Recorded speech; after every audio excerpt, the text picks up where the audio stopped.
Thank God Almighty, we had almost real football this weekend to talk about, which makes our job a lot more fun. Thanks for coming in. This is Fantasy Whiplash, and it's starting now.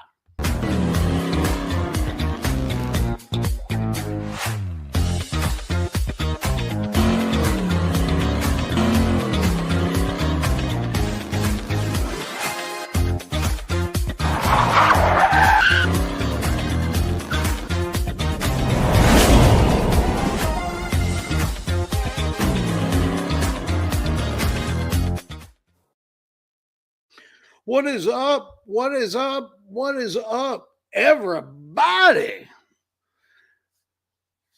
It's time for Fantasy Whiplash. We've got injuries, we've got news, we've got some reactions. We didn't learn a whole lot in preseason week 1, but we learned a little bit or got a glimpse of some people that we haven't seen yet. So I am joined once again by the Fantasy Sports Advice Network's own walking ghetto blaster, Joe Frick. Joe, Yeah. how are you, man? What's up, man? Something they haven't posted on the injury report yet, the broken heart, man. It's such a letdown after the expo. You can see all your friends. I feel like I was just hanging out with you all weekend, and now I'm just like, man, like, now what? But it was a great time. I know. Football's back. My voice is still working on coming back. Mine too. But you know what? We'll make it happen. And yeah, good times as always. Well, you know, there's only one way to really accomplish the feat of getting your voice back to normal, and that's with an ice cold one.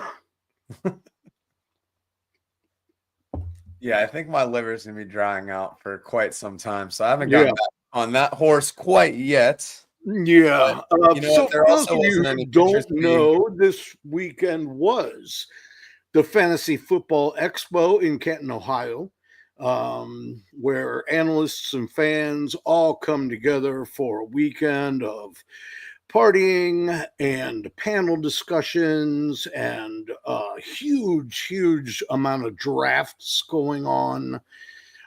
Shout out to In Between Media for Draft Night Out. Yeah, so Joe and I were both feeling it. Honestly, when I hit him up today, I was like, oh boy, he's gonna say, no, man, I'm not ready. Hey, man, there's no rest for the weary. I've been on bedtime duty for the last 2 days, so getting back in the good graces for being away all weekend. But no, I'm always good to talk ball, and now there's actually ball to talk about, so I'm excited to be here. Let's get it cracking, man. Things are finally happening, and even if it's fake depth charts or we have these injuries that are kind of like weirdly looming around, football's back. It's not baseball. Life is good, man. That's right. And we do have a lot to talk about. I'm going to kind of jump around to make sure we hit the most important stuff. And then if we still have time at the end, we'll go back and catch a little bit more and tell you our feelings, our reactions on some of the stuff. But before we start, I would be remiss if I did not remind you to please like this video. Even if you're in the chat, you can like the video. Please subscribe to the channel and subscribe to Fantasy Whiplash. You can search that on podcasts. It's part of the Dynasty Degens network. And as always, you can find myself on Twitter at Buy and Sell You, and you can find Joe on Twitter at JoeFRK. Joe, you got any plugs? Yeah, I mean, I got a few. So we start with the Fantasy Sports Advice Network. You can find us at FSAN.com. Pretty much a community-driven social media kind of way of looking at sports. So we do football, basketball, baseball, may even dabble into hockey here in the future. We'll see. And then also, I would be remiss not to talk about the Around the 412 Fantasy Football Show. Me and my boy Drew tear it up on Wednesdays. So we'll be back at it on the horse again. So we'll be doing all of our injury updates from my boy Dr. Drew. We do our headlines, but then the meat of the show, fantasy football Tinder, and then our only fantasy subscriptions for the week. So this week we're going to be talking about our most drafted guys that we're willing to reach for. So it should be a fun show. So come and check us out. I like that. I like that a lot. And we're looking at maybe getting me onto a show with you pretty soon. Yeah. Yeah. So I'm all over the place, I guess. So on Friday nights as well, working at From the Forum, Fantasy Sports Advice Network show with the one, the only Tyler Bradley. So we chop it up, usually have a couple guests. We're actually on the radio in Tennessee. So holler at us on the phone line if you're trying to do that kind of action. But yeah, it's more of a start sit kind of show. Been slower in the off season because there's not so many Q&As that people are going to have, but ready to hit the ground running here. So yeah, always looking to get good guests on the show. You've done great, and yeah, it's gonna be a great time. I'm so glad the football's back, dude. Awesome. It's good to see some people in the chat. Want to say hey to the Mad Dog. Pete, I missed you at the expo, brother. Jamie Pirog, it was great to meet you at the expo. And Amanda, my dear, my sweet, sweet Amanda, I'm sorry I've been gone for over 2 months, but I'm back now, so I'll see you tomorrow. Hey, Albert, what's up, man? All right, let's get right into, well, I guess we'll just start with the order in which I wrote this stuff down. And then if we, if you're talking about something and I feel like we should jump to something else, well, I'll skip ahead. But I know you'll be right there with me, Joe. Is that correct? Hand in hand, lockstep, man. We're in midseason form right now, Sam. So let's get it. Oh, I got to mention one more thing. At the Fantasy Football Expo, the last night is the big send-off party when everybody kind of cuts loose a little more and there's karaoke, and it's pretty good karaoke. Like It's the people sing are pretty good. Yeah. And your boy, Joe Frick, just about brought the house down with Baby Got Back. Hey, man, you got to get after it when you can. And I happen to have a very nice video of that. Although I didn't have time to upload it today. But the next time Joe is on the show, you better believe you are in for a treat. So if that doesn't keep you coming back, I don't know what will. You know what's really funny about that? I was very much out of breath as that was happening. And it was like, I thought I was like, I'm in inhaler territory. You know, like Anthony Richardson said, he's going to take a couple plays off. Like that was me by the time you get to the third verse. So yeah, that one was a lot of fun, but rapping is way easier than actually getting up there and singing. I just got to talk fast and kind of keep kind of a cadence. Like there's some real heavy hitters in the fantasy community that can do karaoke. So the gold standard for me is Mr. and Mrs. Rabbit Dad, a bunch of other great people out there. A lot of the people in IBT are like ridiculously good at karaoke. It's really no surprise though, because they're good at everything. But yeah, it's a really good time. It's a really good time.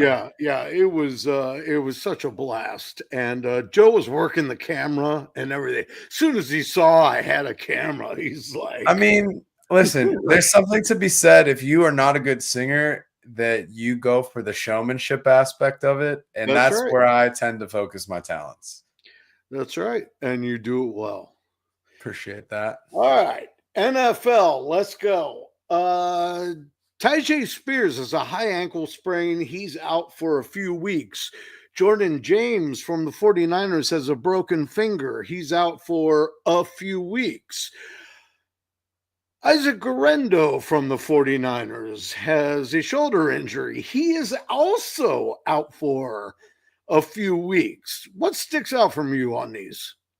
For me, it's the fact that San Francisco year in and year out has not moved this stadium because their running backs every year go through this. Their receivers this year are going through this. Like there has to be a burial ground, like some unlucky space. Like they need to just be constantly staging around like the practice field. They need to practice like just everywhere that they can because there's just something not right there. I think the biggest news out of the three that you just mentioned is the Tajay Spears news.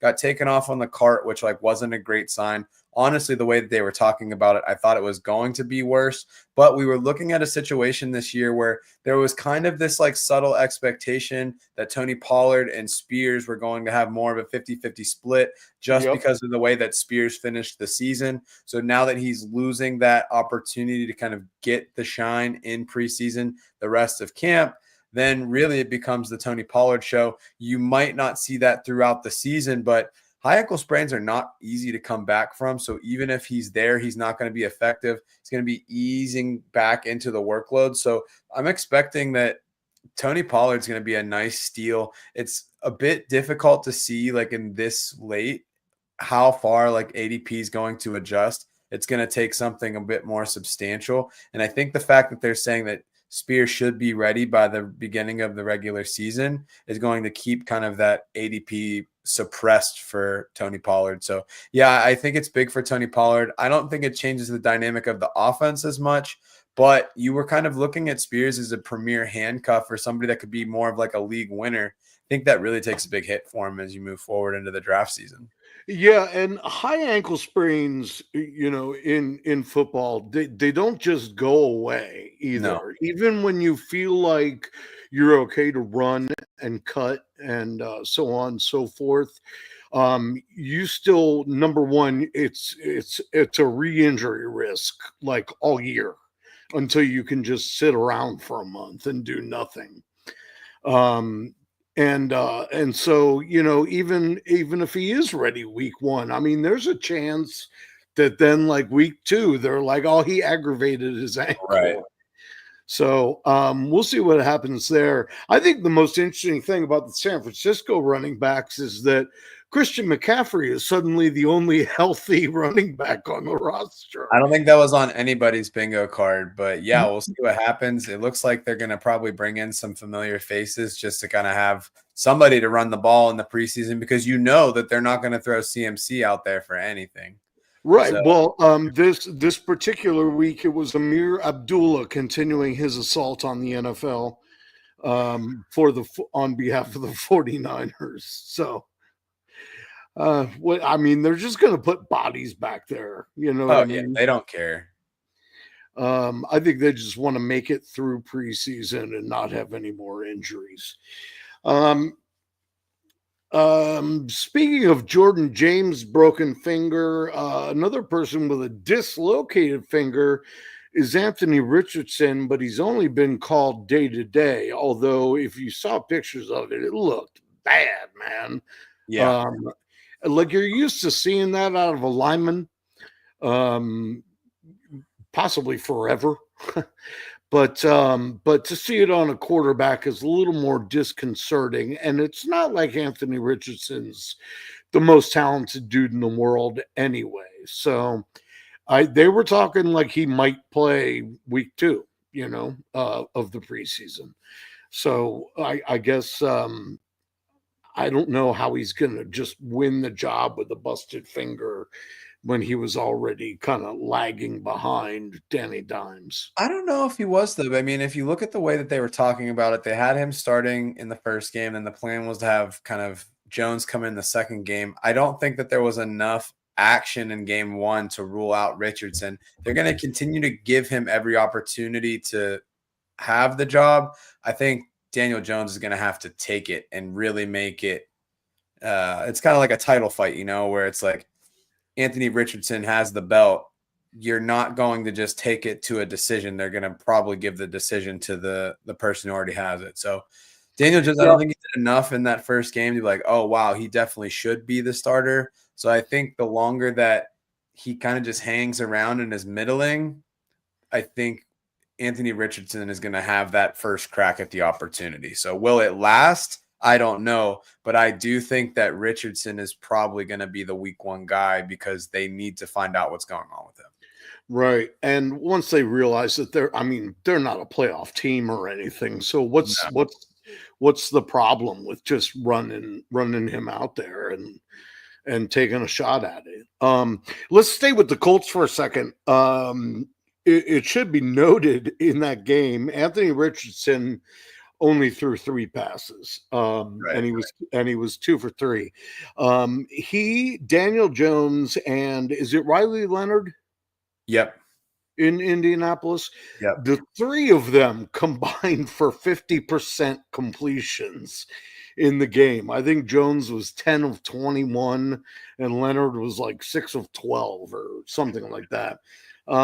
That's not going to get it done. But on the upside, Tyler Warren had 3 really nice catches, picked up 40 yards. And, you start to wonder if, and this is not a comparison to Brock Bowers, but if it's one of those situations where he's good enough, head and shoulders above some other people on that team, he's good enough to be not just a security blanket, but the only real weapon, that strikes fear into the hearts of the other teams.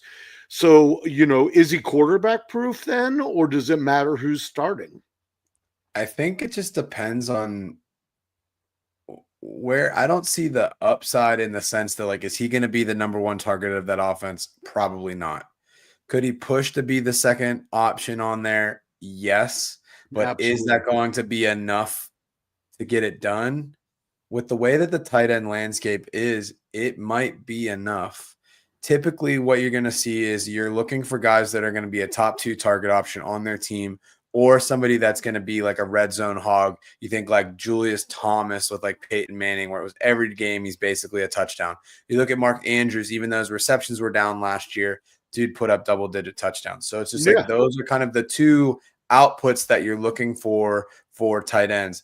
I don't see the quarterback for the Colts being a high volume touchdown producer. So you're really needing him to rely on kind of the yak ability, plays designed for him, and you're really wanting to get like 4 or 5 catches a game if you can. I think it's possible, but I don't know if I'm willing to put the risk in because I believe in Michael Pittman. I do like Josh Downs, and I feel like Downs and Warren cannibalize each other a bit. Yes, I agree with that. Because they're both going to be running crosses and stuff. Although I will say Warren did show those Bowers flashes when I think on his second catch he rumbled like 20 yards. Right. And that's the yak you really need out of him, and that's what Bowers is so good at. Is just he's not catching and just falling down. Oh yeah, for sure. Like so many tight ends do. Also, did you see that Bowers, they released a pic today, he chopped it off? What's that? He finally cut his hair off. He's bald now. Oh, really? Yeah, so I feel like that's got to be like a +5 to acceleration. Yeah, I was going to say, he makes him more aerodynamic. Yeah, it looked good for him. I'm glad he finally decided to let it go. Going bald is not an easy thing. But yeah, he owned it. Good. Well, when you talk to him, tell him I think that's good too. Yeah, I'll give him a call. Okay. I want to say one more thing about the 49ers because you alluded to it with the problems that they're even having from receivers now with Juwan Jennings, getting hurt. And finally, for the first time, Shanahan kind of admitted where they are with Brandon Ayuk. They were, constantly leading you on this trail of like, oh, well, he could be ready week 1. But we don't know. And nobody believed it. But but for the first time today, he mentioned Ayuk along with 2 defensive players, Mustafa, aka Mufasa.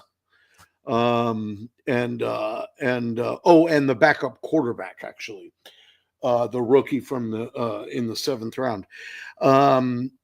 But he said he expects all 3 of them to return right around week 6.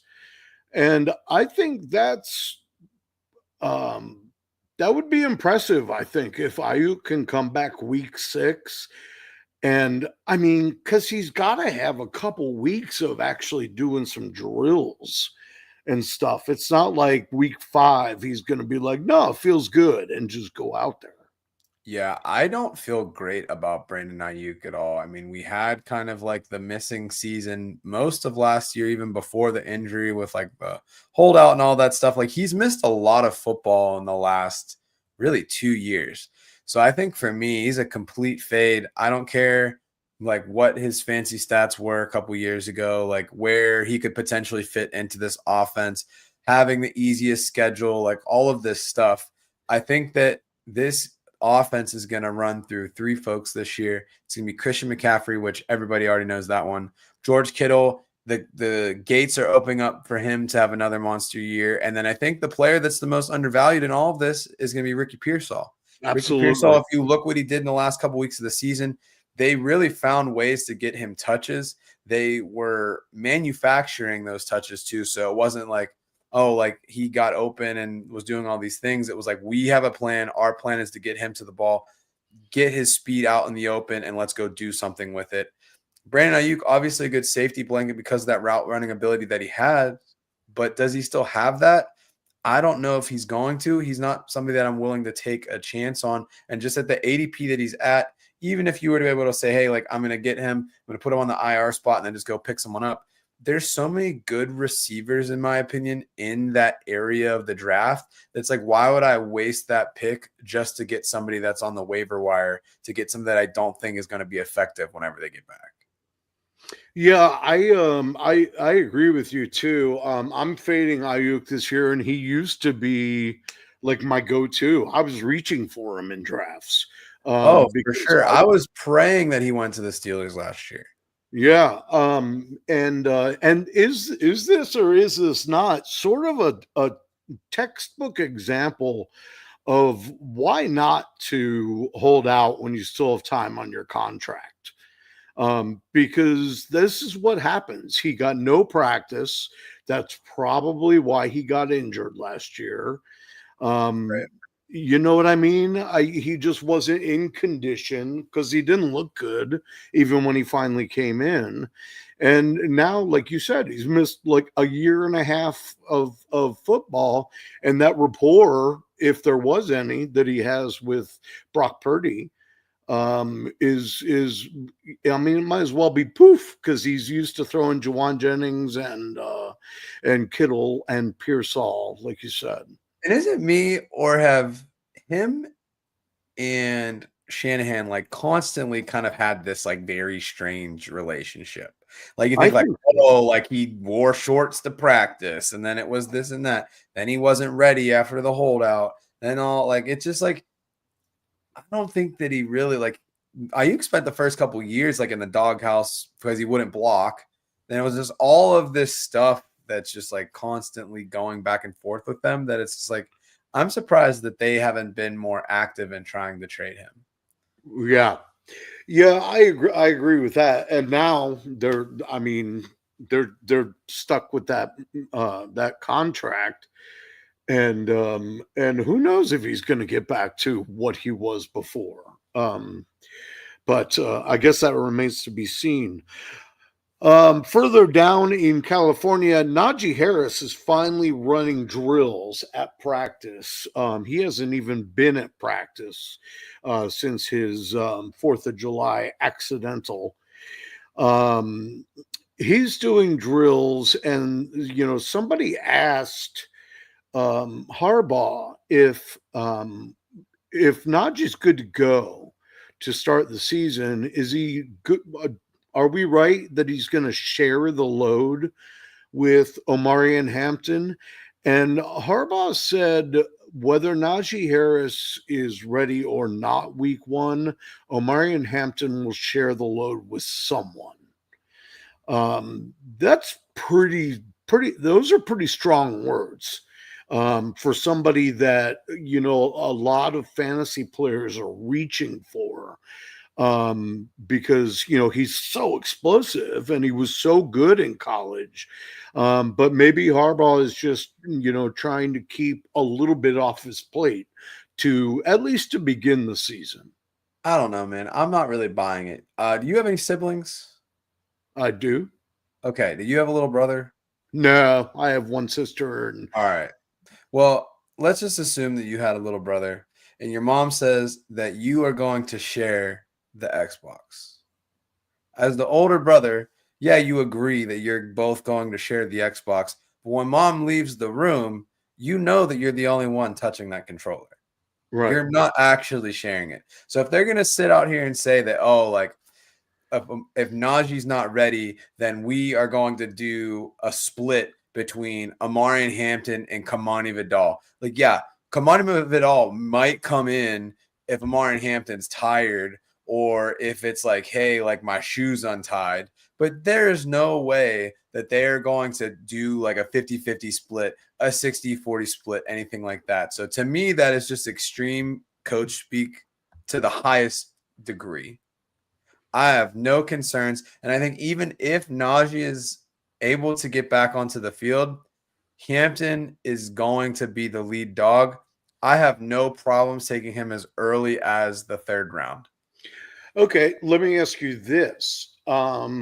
Since we're speaking of Vidal, a guy that people started getting a little excited about was Raheem Sanders in that backfield as well. And they weren't giving him much of a shot just because of the bodies that were back there. He played really well this weekend. And busted out for 10 carries, 42 yards, a touchdown. Could he make Vidal expendable? I mean, because Vidal didn't hardly get into games last year. Yeah. Vidal is the reason why I sometimes hate like fantasy, like analyst, like life, right? Because you have this guy and it's like everybody wants to be the person that says, oh, you needed to go get Puka. Oh, you need to do this. And everybody plants these flags on rookies. And it's like every year, it's like, oh, here's this 7th round rookie that's going to do this and they're going to take things over. I think it's a much different situation because of this class, but you look at what's happening with things like JCM, or you're looking at stuff where it's like you have all these players that it's like they have an uphill battle to like make this team. And it was like, oh no, like they have J.K. Dobbins, like Dobbins is going to be nothing. They have Gus Edwards, like they signed him, but it doesn't matter. And it's like, no, like he is legitimately like the 3rd or 4th running back on this team. And will you have situations that maybe they pop out like a Chase Brown, Tyrone Tracy, etc.? Yeah, sure, that does happen, but those things are a rarity. And people were so charged up about Vidal. What's up, Wendy?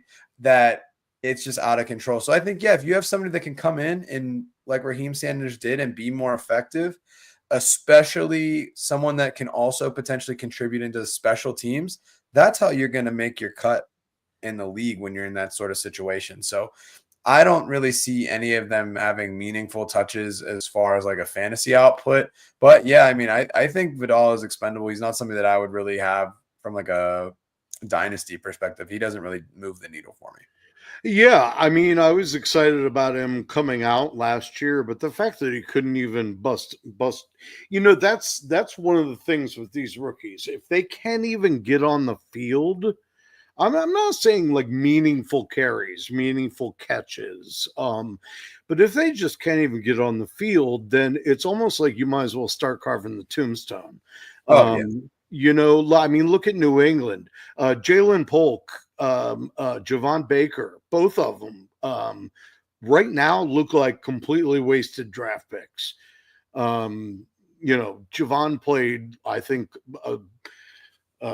double-digit snaps this week. Polk did not. I don't even know if he's hurt or what, but yeah, it's one of those, especially when you know a guy is ultra talented.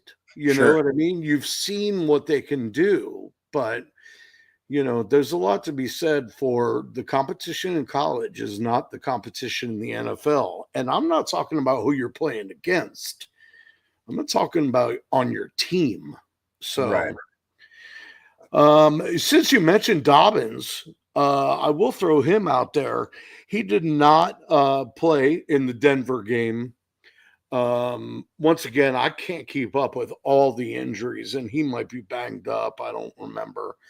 But RJ Harvey ran 7 times for 25 yards. It's kind of uninspiring. Um, but I think you've got Jaleel McLaughlin is just kind of hanging around. You know what I mean? Like he's maybe going to eventually force himself into that lineup if Harvey takes the starting job. Um, and I just don't know. I don't know how to make heads or tails of that backfield because they've already come out and said, no, RJ Harvey is not going to get 30 carries a game. I don't think he needs to, though. I mean, at the end of the day, football has changed in that regard where a true bell cow is few and far between. And if he is going to be on the field for 60% of the snaps, and from what we saw in that first game, it was really the Dobbins show and the Harvey show. Harvey was getting a lot of the early down work, so I'm sure part of that was wanting to get his feet wet. He definitely had the rookie jitters, the happy feet. There were a couple of runs where it was like, oh, like just go where you're supposed to go and don't try to dance. Like, welcome to the NFL. The people on the other side are a lot bigger, faster, whatever. And he'll get into that. I mean, even if you look at Kamara, his rookie year, he did a lot of the same stuff. Peyton was able to coach that out of him. That was kind of a knock on Harvey's game to begin with.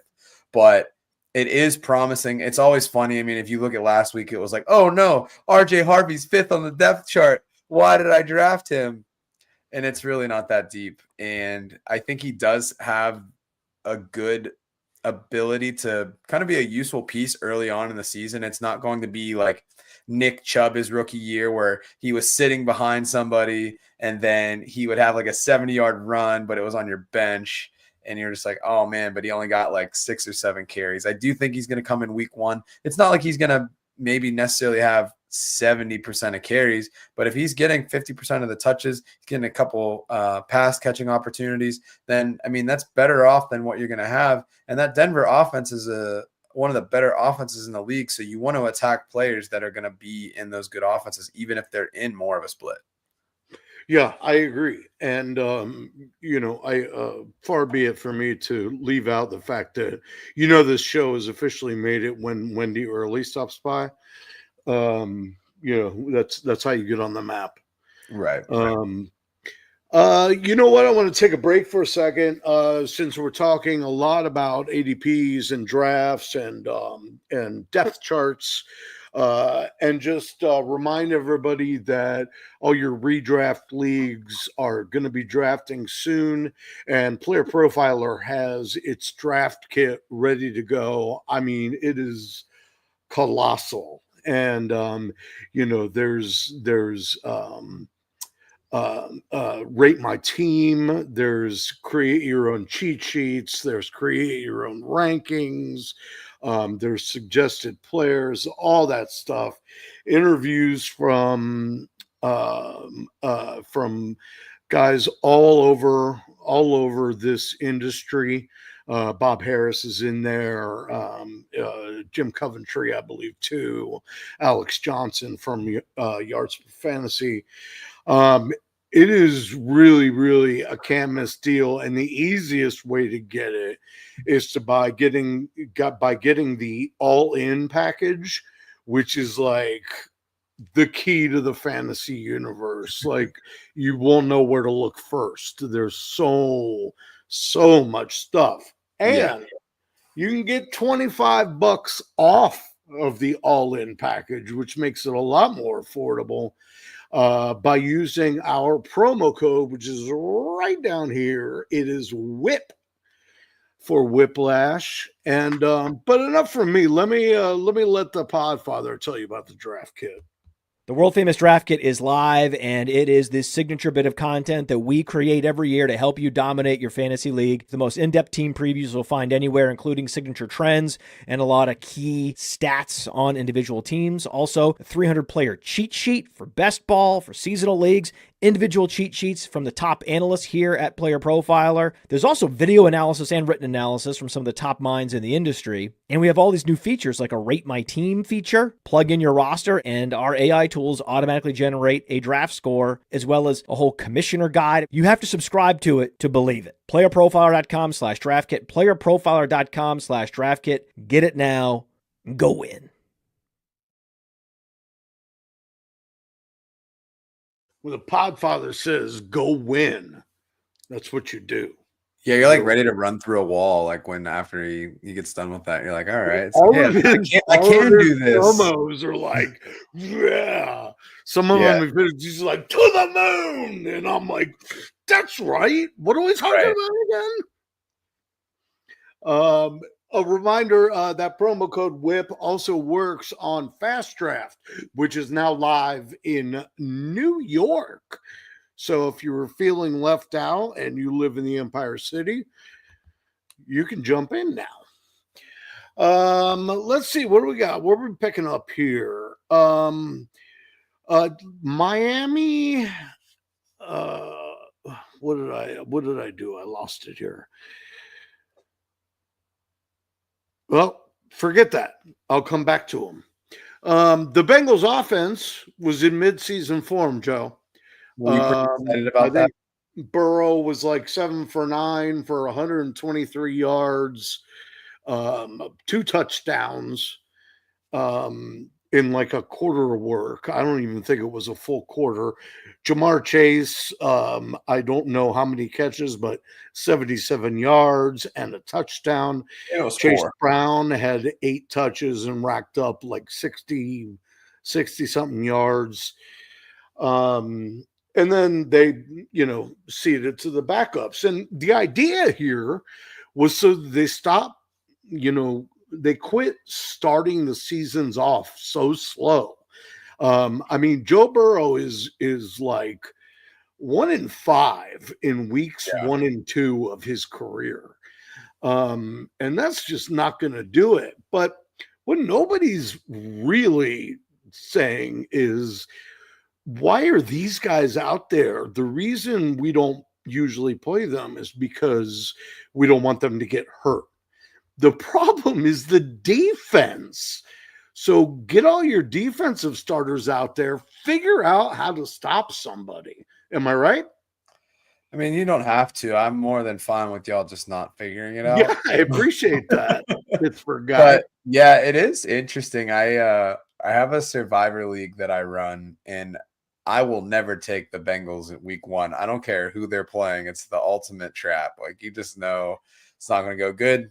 Similarly, for whatever reason, anytime that I've picked the Colts in week 3, they've lost like every year. So I just avoid them as well. But yeah, it's always good to see. I think there's been a lot of talk about Jamar Chase, probably overblown, but there has been a weird trend really for the last 10 years. Like, when's the last time that a consensus number 1 overall pick lived up to the pedigree of their draft capital? It's been a long time. And so I think a lot of people are like, well, I can't take Chase because he's the number 1 guy this year. So something weird's going to happen. But if you look at what he did, he played a quarter. And after this week of games, he is 4th in the preseason in yards. What's up, Angie? So NJ. I do think that he is very much worthy of the number 1 pick. I'm not worried about him at all. It reminds me a lot of Antonio Brown in his prime, how it was like maybe he doesn't finish as the top number 1 overall player, but he feels like he's a lock for a top 3 receiver. And it's not going to change based on what we saw this weekend. Yeah, it's one of those things where it's almost like something freakish has to happen. Yeah. You know what I mean? The guy's not going to stop, or not going to forget how to make amazing catches. Like you don't just lose that knowledge. No, he's just or that feel, I should say. But yeah, so that's interesting. I mean, I like that they just didn't hardly address the defense in the offseason. Their rookie Shamar Stewart looked pretty good, but that's what they need to do. Their defense needs to be out there. Sure. Just for almost full games trying to figure out. Even just to let them get confidence, like, yeah, like we shut him out and it's like, sure, it was the third string, but you know what? It's progress. Like, Yeah. good job. Like, Yeah. but I guess it could swing the other way. If the second string, third string are tearing up your starting defense, then it's like you're just going to feel a lot worse. Although, are they really doing anything except for like vanilla defense? Like they're not running. No, of course not. Right It's a now. lot of prevent, but Yeah. But they probably should be doing more. Obviously, they need the practice. It should be mentioned in that game against Philadelphia, they did end up losing because of the defense. They lost 34-27. Philadelphia played no starters. Right. The only interesting part of that game was A.J. Dillon battling Will Shipley for presumably for the number 2 job.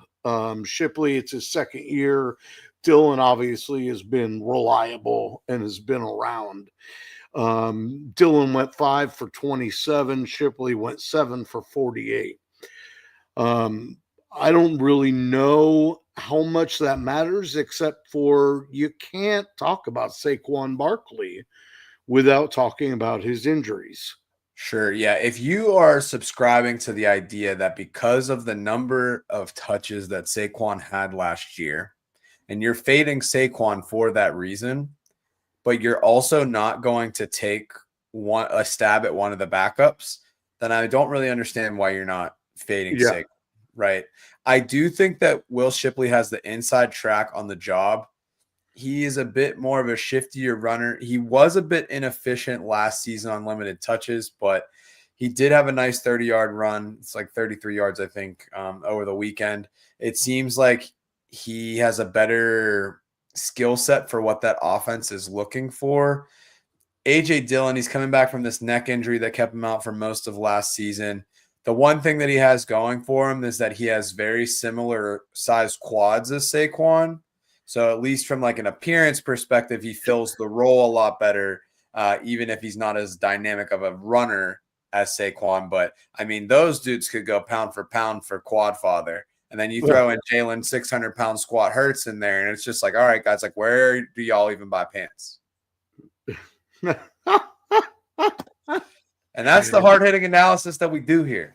I like it. And it should be mentioned that Shipley not only is a shiftier runner, but he is also does have the ability to put his head down and really grind out like, a goal to go with 2 yards. He will fight his way into the end zone. So that's going to be interesting to see. It's just going to depend on whether the Eagles value the trustworthiness of a veteran over a second-year player, or if they're actually going to go for the more talented at this point in his career, which is obviously Shipley.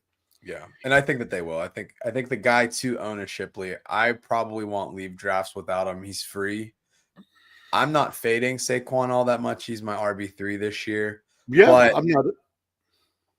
But if you are and you're not going to go after it, like if you believe in that and you're not going to pick up the people that would benefit from it, especially with that offense, that offensive line, then it's like, what's the point?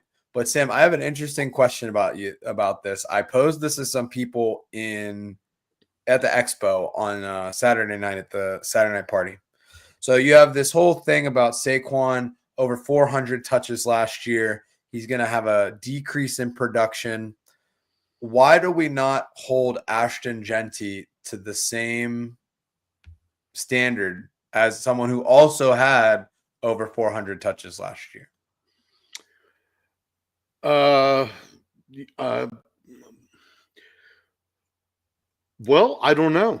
I mean, I guess once again, you go to I was going to say the defense is a little different in college, but if touches are touches, you know what I mean? The one interesting argument that I did hear was, well, their season ends earlier, so he has longer recovery time, whereas like the Eagles were playing into February, so there's a lot more time to kind of get over it. Also, to your point, people that are playing against Boise State probably a little different than what he's going to be looking at in the AFC West. Yeah. And I agree with that. But I guess because he's a rookie, people subconsciously are like, well, we can't really expect him to have 300 carries this year, but he Sure. might actually. But I mean, he probably will, unless Mostert gets all the goal line stuff. Must start Mostert. That's my boy. I'll never quit him. Must start Mostert. Is he 50 yet? Oh no, I think he's 34. Okay, well, he's still young. Let's go back to the AFC North. 33. We're getting close to being up against it here. So let's finish with a couple of these, and we'll leave a couple of them. We'll leave a little bit on the field, but that's okay. The AFC North, Shador Sanders led 3 touchdown drives. His final line, 14 for 23, 138 yards, and 2 touchdowns. They beat Carolina, who had pretty much no starters in, 30-10. I think Bryce Young threw a touchdown to Coker, and then they left. And they were like, Right. So he's still 4th on the depth chart. They made a huge deal out of that. But Schefter makes a big deal out of everything. So Fair.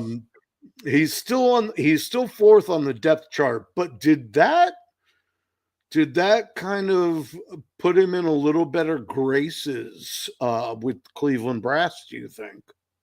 You know what? The biggest thing that comes out of that performance is not so much what it gains by having the good performance, but it's what it saved him from for not having a bad performance. If you kind of look at the progression in the offseason, it was I've gone from, I thought I was going to be like a 1st round pick. I dropped to the 5th round. Then he has the big speeding incident.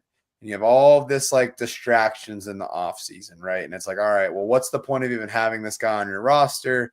If he comes out this first preseason game and flops, you will never, ever, ever hear the end of that. Right. So he kind of silences in that and buys him some time. Now, do I think that performance is going to make them say, hey, you know what?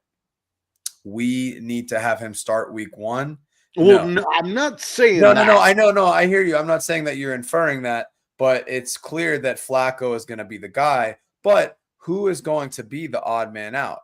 And I think that if they have to cut somebody. If he continues to play decently well, I think that Kenny Pickett, this hamstring injury ultimately might cost him that spot, because they probably would have started him to see what they had in him. Flacco seems to me like he has the pole position right now. Why would you draft a quarterback in the 3rd round to cut him the first season? So it's like, it seems like it's going to be a Shador or Pickett is the odd guy out there. Shador seemingly, like, if right now you probably could get someone to trade him for a late pick next year. Yeah, I would think so, because my question, I'll pose this question to you that I posed to Colton on the show last week. Yeah. If, let's say he doesn't have any more performances like that, and he's just kind of meh, you know what I mean? And when it comes to cut down time, if you're the Browns, do you try to put him on the practice squad knowing full well somebody else will just snatch him up? I don't know if there's really any benefit to it. I think at this point, kind of like the media storm of the situation is kind of settled. I think that's ultimately what they're going to be looking at, because you know that if Flacco comes out and struggles, then they're going to immediately be starting on the, all right, well, when is Shador going to take over? Like, it's going to be, from a media perspective, a very short leash. Right. Even though you probably want to see him grow and develop in maybe like a practice squad scenario, or as kind of like a QB3 where you're not thrusting him into game action. Right. We've seen Kenny Pickett come in, be like a serviceable backup. I feel like that ship of him being a starter is probably sailed. So I think that, to me, if I was GM, what makes the most logical sense, seeing the way that the team kind of rallies around Shador, like if you saw the interaction between him and Myles Garrett and like the way that they were, even though there's this media noise, he feels like he's very much a part of that team. So I feel like they're going to have a hard time of like letting him go, and they're not really going to get anything of value in a trade, right? No, So it's like you I could could see trade them Kenny trading Pickett him for a somewhere. 7th rounder. Yeah, you could trade Kenny Pickett, and if not, like you just signed him this year, so there's not probably a lot of money that's going to hit on the cap. No, And so I think ultimately, he ends up being the odd man out. Maybe you have somebody that trades for Gabriel, but I don't really see that either. no. So to me, I mean, I think ultimately it's going to be Kenny that loses out on that, unless by some miracle he reverts back to his 2023 preseason and convinces everybody that he should be a starter again. But Right. we'll Well, they could trade Gabriel to New Orleans, but like, how many Tyler Shuffs do you need on that team? all of them. They've bring me all of the Tyler Shuffs. The last thing I will say about Shador is after that performance, he was caught on camera, kind of playfully, but definitely meaning it, talking shit to a Cleveland radio guy from ESPN. He was like, "You never say anything good about me. You got something to say now. You got something good to say now." And they were kind of laughing, but it had that tinge to it. And Yeah. that just it's that kind of stuff that makes the media go like, "Oh, you know what? Maybe I could start to like this guy." No, yeah. It's the problem is that he has inherited Dion's arrogance without the pedigree. I'm a firm believer that arrogance has to be earned. And when Yeah. Dion was like, his nickname was Primetime, right? So it's like if he wants to talk smack being the top player in his craft, like you can go and do that. As a 5th round pick playing against the backups against the the Carolina Panthers, maybe we just kind of sit this one out. I will say though that the Nike ad that dropped right after that game did go super hard though. I don't know if you saw the pic of him like with the wrist thing after the touchdown. They did a poster for that. That was pretty sick. I can't even no hate on that. But yeah, he's just not doing himself any favors. And if you're going to be a backup, I mean, one of the people that we spent a weird amount of time talking about over the weekend was Tim Boyle. Funny enough, he did get cut, but it's like if you are going to be a backup in this league, like bragging about a preseason performance isn't really going to be what keeps you in the locker room. Yeah, that's not it. No, yeah. So we'll see what happens with them. I mean, you would hope for like a young adult that all the best happens. But yeah, it's going to continue to be an uphill battle. And I think the downfall for him is that people want to see him fail. And when he does have failures, regardless of scale, they're going to be scrutinized under a fine microscope because of that energy that he kind of surrounds himself with. Right. All right. I got 2 more things for the AFC North, and then we're gonna call it a night. But I do want to say that Miami and Chicago did tie, of course, because it's Miami and Chicago. But for Miami, Ollie Gordon, who was a Heisman hopeful as of like 2 years ago, and was talked about as being like a top 5 pick in the draft, and then really, really slipped his last year at school. Yeah, he was supposed to be the headliner of this big running back class. That's correct. But he seems to have, I think he found a home down there because, they love their running backs in Miami. And in the preseason game, Ollie Gordon went 8 for 33 and a touchdown. Jalen Wright went 9 carries for 16 and a touchdown, which is only 178 per carry. But could Ollie Gordon push Jalen Wright for number 2? I do think so. And the reason why is because what we saw in the goal line scenarios for Jalen Wright, he pretty much was just running into the line and was able to do nothing with it. HN even though Tyreek will tell you that he doesn't think he should be on the field in those situations, I would have no issues with him running between the tackles. But if you're looking for that like more bruiser change of pace back to complement Devon Achane, I do think that Ollie Gordon can be that guy. He has looked good in camp. He has looked good in preseason. It's weird kind of what happened to him last year. Was it injuries? Was it just kind of like a fall off of Oklahoma State? He felt slow at times last year, which it didn't seem like that was the case 2 years ago. So maybe he's finding some of that form again. But I do think that the door is open. Jalen Wright was another person last year as a rookie that was like, oh, he's going to overtake the backfield. They're going to be splitting carries by the end of the year. Hasn't really materialized. But yeah, he's real hot on his tail. So I do think that Ollie Gordon could be kind of like that goal line back or kind of that short yardage back for them. And I think you're right. I think he does fit right into what they're trying to do in Miami. Yeah, and Jalen Wright, I'm a Jalen Wright fan, and he's a bruiser too, but not as much as Gordon can be. I don't know as much about Gordon as a person, but if he's got a chip on his shoulder, that'll make things very interesting. Based on the way his last year went. Right. So if he can get back to the way he was prior to that, then look out, I think.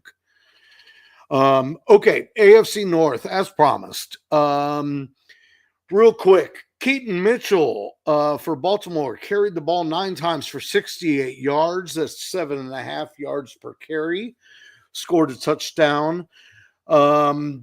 Is that going to end up affecting the depth chart, which currently has really boring Justice Hill at number 2? Justice Hill boring, though? I mean, he is he though? Because he pops off. Like, he is one of my favorite people to have in best ball because whenever he'll just randomly have a game where he has like 4 touches for 2 touchdowns. Like, I don't think he's that boring. I will say that Keaton Mitchell, he definitely has kind of that potential to be a bit of a sleeper. Obviously, this is Derrick Henry's backfield as long as he is fine and healthy and all that stuff. But I do think that if something were to happen to Henry, I do see it being a timeshare between the two. I don't think it's going to be Justice Hill just takes the Henry role and then it slides in. I think that offense is going to shift and you see a bit more of a 50-50 split. Yeah. Keaton Mitchell coming back off of a major injury kind of held him back quite a bit last year. So you're kind of seeing him in a more healthy version. But I don't like to put too much stock into the preseason. I still think he's going to be the number 3. Yes, he has 68 yards in that game, but at the end of the day, like, who is he playing against? It doesn't inspire me. It's more of a, no, I'm not going to fade you. You're somebody I keep in my back pocket, but I don't think it's going to shake things up because Justice Hill has that defined role. There's no reason for him to not. So you think, well, he's just so electric. I'm kind of rooting for him as much as I can root for anybody else in the AFC North, which is hard for me to do. It should be mentioned in that game, the Ravens won 24-16. They completed 5 passes in the game. That's all you need. I guess so, if you're running the ball well. My mind always harkens back to Derrick Henry's, I guess it was his last year in Tennessee, when for the first half of the season, he couldn't get past like 2.4 yards a carry, and he looked slow and sluggish, and that's when Tajay had just got there, and Tajay looked good, and he was exciting. So I don't expect it to happen again, but I mean, it happened once. It could. He's not going to play forever. No, but I do think that he is just a different kind of human. There's just not anything there. But I think, to your point, if something were to happen, I think that Keaton Mitchell would probably be the early down back. Justice Hill would retain kind of the third down, 2-minute drill kind of role. I agree with that. I will say the last AFC North bit is Caleb Johnson is being thrown under the bus by the media all over the place and by fantasy analysts. And I don't understand why, because it's preseason. I mean, it's his first game on an NFL field. But he ran 8 times for 20 yards. It was 2.5. Some people said he looked a little slow. Does it matter? I don't think it matters. I mean, I think he is the presumptive number 1 back. And if he's getting 2.5 yards a carry, they're just going to give him the ball more often. Yeah, we'll see what happens. It's really funny, like how polarizing takes will get at this time of the year to fulfill a narrative. I also want to say what's up to Amber. That's my girl, so I gotta make sure I say hi to her. But here's the thing. Caleb Johnson fits this scheme like a glove. To your point, there is a lot of carries to be had in Pittsburgh. We know they're going to be a run-first team. I do think that people are sleeping on a little bit that they're going to be leaning on Jaylen Warren a bit more earlier in the season. And the other thing that we have to remember is that Caleb Johnson is not that great of a pass protector. He's doing a lot of work after practice to try to get better at that, but it limits the amount of time that they can have him on the field. I don't know if you've seen any of the videos of Rodgers going through like the kind of mobility workouts with the quarterbacks. Like, Sam, I think we might be able to take him at this point. Like, dude is slow. Right. So they are going to be relying on Jaylen Warren in those pass catching situations or obvious passing situations. So you're right. Caleb Johnson will probably be on the field in those early downs, but I'm not going to get over worried about it. It would just be like, oh, RJ Harvey, he was dancing a little bit in the backfield. Oh, like there was a run in particular, Caleb Johnson, he kind of had the line got pushed back a little bit. It took him maybe a split second too long to bust it to the outside. And what was a 2 or 3 yard gain could have been 5 or 6 if he made that decision quicker. This is the whole reason that they play preseason games. This is the whole reason that you have training camp. And people are like, oh, let's take stats on like what is their completion percentage in training camp. Oh, let's take stats on what they do in these drills. And it's like, go outside. Go find something else to do. Yes, there may be like small things and like, oh, like they're being utilized in this way, or oh, they're spending time with people and like these personnel packages, and you can get useful information. But to be like, oh, in his first preseason game, he only averaged 2.7 yards per carry. Like, get like more hobbies. Like, this is a great one to have. I love it. Like, we're talking about it on Tuesday night, but it's not that deep. And to answer Amber's question, yes, he will. I think he's going to be a serviceable flex option. They like giving it to him in the backfield. He is going to get like 10 to 12 carries every game because that's just the way that the offense works. He'll probably also be the 2-minute back. So with that in mind, it is what it is. And that's valid. That's fine. We've made it, Joe. Jen Piacenti is here. Good God. And Amber Alert. We're stars, dude. Yeah, I didn't realize that this was going to be like just like, oh, let me put the crown on for all the queens out there in the chat because they're holding it down for real. They sure are. I think, but I will say to Jennifer's point, if you're betting on preseason games, like that is a different level of degenerate. Like I want to like sit down and I want to sit down. I want to sit down and talk to you and like figure out like what were you betting on during COVID? Because it was probably like you were hitting Korean baseball, like marble races, like all of these different things. So it's yeah, that's fun. It's a little too rich for me, but yeah, I respect the hustle. Jen Piagenti. I love it. I love it. Okay, yeah, I agree with you on Caleb. I mean, he's gonna get his thing. And Warren, to Amber's question, not only is he gonna have a safe floor early in the season, he's gonna have a safe floor pretty much throughout. He's one of my favorite just flex stashes. You know what I mean? When you're just needing to plug somebody in that you know is going to get you positive points. That Jaylen Warren is that, and he's good at pass protection, so it stands to reason he's always going to be out there on those passing plays, whether Aaron Rodgers likes throwing the running backs or not. He does have questionable training tactics. I don't know if you saw the video of him in camp. He was running around with a soccer net attached to him and just like running with it. Like, there's enough technology like that. Like, you don't have to do like Rocky Balboa training styles anymore. This is Like, Jalen Warren. yeah, like you could just like get a sled, or I don't know. There's just a lot of options. The soccer net was an interesting choice. All right. Well, we're gonna have to leave some stuff on the board, but I do want to mention.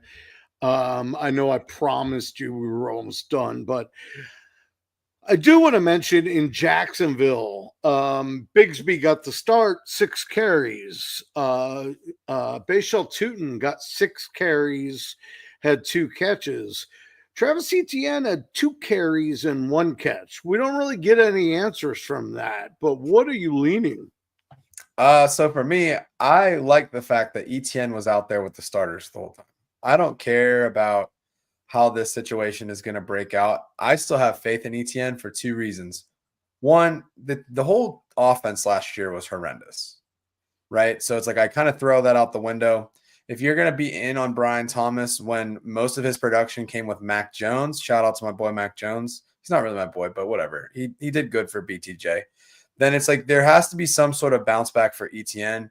Tank Bigsby is not a pass catcher, so for me, fantasy relevance, like he may sneak in some goal line work, but I just don't see it. Tootin obviously kind of has like the profile that he could be the guy, but I still think it's Etienne's show until it's proven otherwise.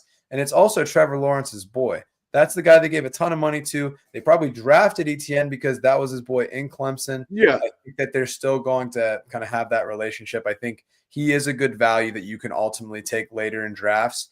It's really interesting how fast things can change in the NFL. So it's Yeah, I think there's still meat on the bone with him. Yeah, I tend to disagree with you. What? That's the first time that you said those words all night. I'm so hurt. You thought you were going to make it a whole show? I think you just did this just so that you could say that. I think Bigsby is maybe not a sexy fantasy player to have.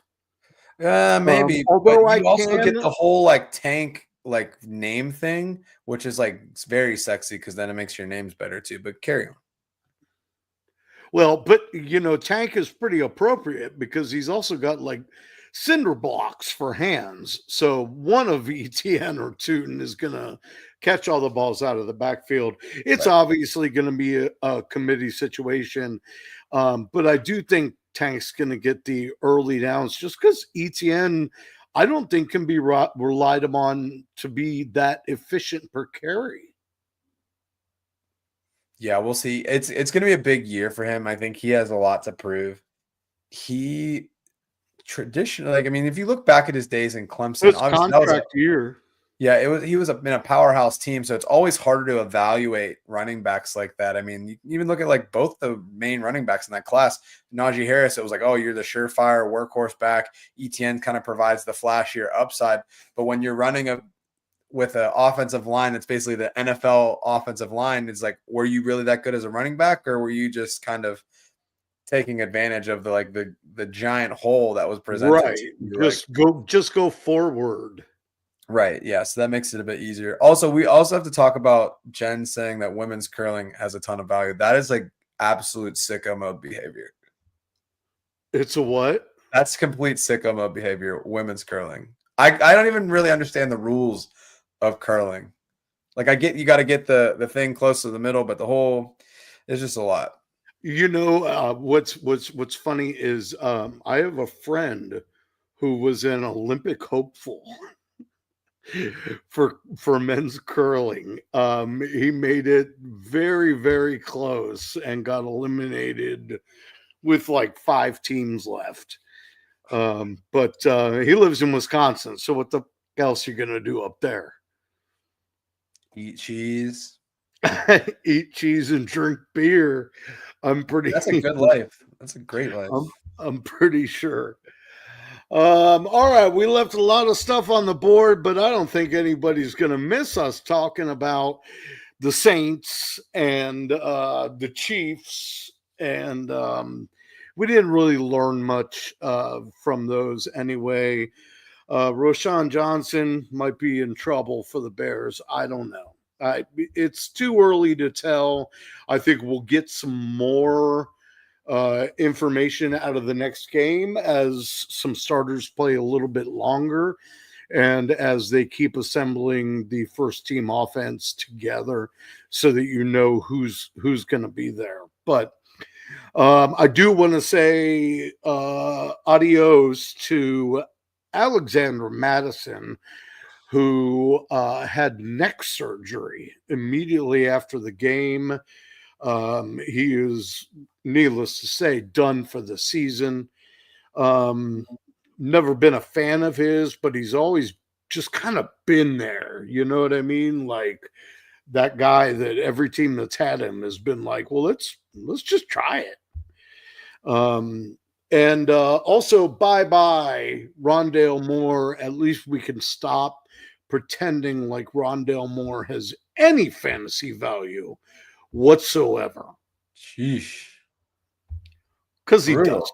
That was I mean, look, Rondale, I'm sorry for your injury, but I mean, come on. Too soon, man. Too soon. It's always too soon with me, man. There is no time that is off limits for me. All right. With that said, I promise the next time Joe is on here, I will have a video of Baby Got Back live from the expo, from the Walking Ghetto Blaster right here. The Glizzy Gladiator, if you will. The Judge Jody. Multifaceted out here, you know. It's gotta always gotta keep the gun hot. You never know what you're gonna need. That's right. And I certainly hope we can do it again real soon, Joe. As always, if I could remind everybody, please do like the video. Please do subscribe to the channel so you know when we're going live. And Amber says you stole her song. You know, if you ain't first, you're last. But I think that's it. Joe, why don't you tell them again where they can find all your stuff? Yeah, so you can find me in a bunch of different places, pretty much all social media platforms. I am under the name of JOEFRK. I'm also on them Reddit streets because, you know, I'm a bit of a nerd, so I actually go under the name of Joey Hustle because back in the day, no one told each other their Reddit names. It's a very weird time in that space. I do some work for the Fantasy Sports Advice Network. I'm the director of social media and community. So we're keeping the good vibes and sending out questionable tweets. So that's coming from me. And then last but not least, do some good stuff with the Around the 412 podcast, Pittsburgh-based podcast. We do a show every Wednesday, 8:30 Eastern. Ooh. Got another good show coming tomorrow. And then Fridays with my boy Tyler Bradley from the forum, more of a Q&A style show that we do with the Fantasy Sports Advice Network. But yeah, Sam, always a pleasure. We'll definitely get back, and we'll definitely have you on some of our shows this season too. But football's back, baby. And I'll remind everybody you can find me on Twitter at Buy and Sell You. You can find Joe at Joe FRK. Feel free to get after us. We will I'm sure we'll be together sooner than later, and you can find me pretty much all over the place. I just had a bunch of people at the expo ask me if I wanted to be on their shows, so you know, hopefully at some point, if you're flipping on a computer, you're gonna see me again. And obviously my writing is all at Player Profiler, and I've got a bunch of articles coming out. And of course, the series that this show was born from, Fantasy Whiplash, will return as soon as the season begins. And it was a huge hit last year. So very tongue-in-cheek, but with actionable information. So enough about me. Thanks everybody for coming by. Joe, thank you once again. Everybody in the chat, love you for coming by. Stay strong. Bye.